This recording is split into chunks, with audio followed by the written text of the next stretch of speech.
What's up guys, this is Apoor from iOS Police, and after quite a delay, iOS 11.1 is finally made available to the public. And as per the description, it introduces over 70 new emoji along with the bug fixes and improvements. Before we go ahead, let's have a look at the build number by going to General, About. So the build number for version 11.1 is 15B93. Now let's start off by having a look at what's new with iOS 11.1. The first thing is the return of 3D touch multitasking. It's so very convenient to switch to apps if you are using a 3D touch enabled device. I still have no clue why they took it off in the first place. See, it's so very simple. Next up is the fixing of the 3D touch stutter. Yes, the lag that you've been facing with the 3D touch in the previous versions of iOS 11 no longer exists. I personally faced a lot of problems using it on the keyboard to move the cursor around. The same has now been fixed.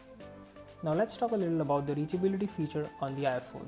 When you double tap now, you can access the notification center just like that.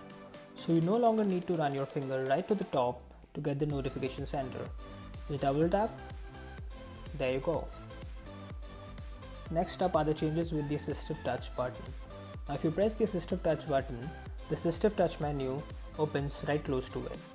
Earlier it used to open in the center of the screen, but it's no more the case now. The position of the assistive touch menu is now relative to where the button is. Now there's a new animation when you scroll to the top of the page on the Safari browser. Now let's say I'm on this page and I want to go to the top. So I tap here. See, the transition is now very smooth.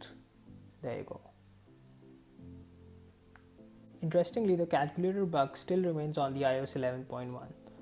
Let's try it. 1 plus 2 plus 3. See, it's still there. You cannot rely on the iOS 11 calculator just as yet. So iOS 11.1 overall feels very stable and fluidic as of now in comparison to the previous iOS 11 updates.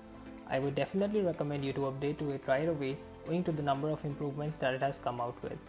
I'll be back with a follow-up video of iOS 11.1 next week. Hit the subscribe button and I'll see you soon. Cheers.